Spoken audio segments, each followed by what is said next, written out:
जो बैसाख मास है ना, ये सभी महीनों में विशेष मास है। इसका एक नाम है माधव मास, स्वयं कृष्ण का स्वरूप है ये महीना बैसाख। और एक मासा नाम मार्गशीर्षोहम, एक मार्गशीर्ष भगवान श्री कृष्ण भागवत जी के एकादश स्कंद में कहते हैं, अथवा गीता जी में अर्जुन से यही बताया कि महीनाओं में जो मार्गशीर्ष है वो मेरा ही स्वरूप है। और इस जितने भी आचार्य हमारे यहाँ प्रकट हुए वो सब इसी महीने में प्रकट हुए, और जितने भी आचार्य हुए वो सब इस बैसाख मास में प्रकट हुए। श्री महावीर जी का, जैनियों का जो इष्ट हैं, श्री महावीर स्वामी का जन्म भी इस बैसाख मास में हुआ। और तो और श्री मलुकदास जी का जन्म भी इसी बैसाख मास में हुआ, और जयंत सेन जी का जन्म श्री बैसाख मास में हुआ। श्री महाप्रभु वल्लभाचार्य जी का जन्म इसी बैसाख मास में हुआ, और वल्लभाचार्य जी के साथ में श्री पाराशर ऋषि का जन्म भी इसी बैसाख मास में हुआ। श्री शिवाजी का जन्म भी इसी बैसाख मास में हुआ, और तो और आद्य गुरु शंकराचार्य का जन्म भी इसी बैसाख महीने में हुआ।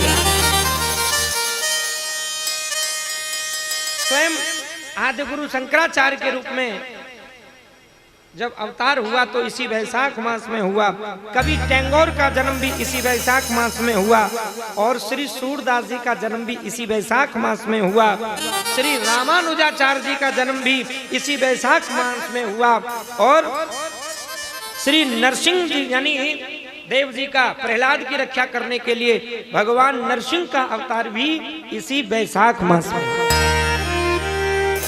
और इतना ही नहीं, महात्मा बुद्ध का अवतार भी इसी बैसाख मास में हुआ।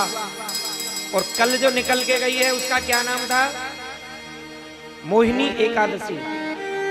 भगवान मोहिनी रूप में बने, जो समुद्र मंथन के समय आगे कथा में आप सुनेंगे, दैत्यों से अमृत लेकर के देवताओं को पिलाया मोहिनी बन करके। तो मोहिनी अवतार भी इसी बैसाख मास में हुआ। कल उनका जन्मदिन निकल के गया है। और त्रिभुवन जगत मोहिनी, तीनों लोगों को मोहित करने वाली भगवान श्री कृष्ण की बंसी आज महाप्रभु श्री हितरवंश चंद्र के रूप में प्रकट होकर के आई, और वो भी इसी बैसाख मास में हुआ। श्री धन्वंतरी ऋषि का जन्म भी इसी बैसाख मास में हुआ। अमृत का प्राकट्य भी इसी बैसाख मास में हुआ। और जिस गंगा किनारे आप बैठ करके कथा श्रवण कर रहे हो, उस गंगा जी का भी अवतरण इसी बैसाख मास में हुआ। अभी गंगा सप्तमी निकल के गई है। बैसाख सुदी सप्तमी को गंगा सप्तमी बोला जाता है। और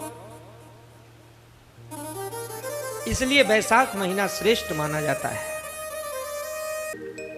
और बड़े सौभाग्य की बात यह है कि इसी बैसाख मास में हमें श्रीमद् भागवत कथा का रसास्वादन पान करने का शुभ अवसर प्राप्त हो रहा है। ये भी बैसाख ही महीना है। अभी मैं निवेदन कर रहा था, वर्ष में 2 महीने भगवदा अवतार जितने हुए भादों के महीना में, और आचार्यों के अवतार, संत महापुरुषों का अवतार जो हुए वो भी बैसाख महीना में।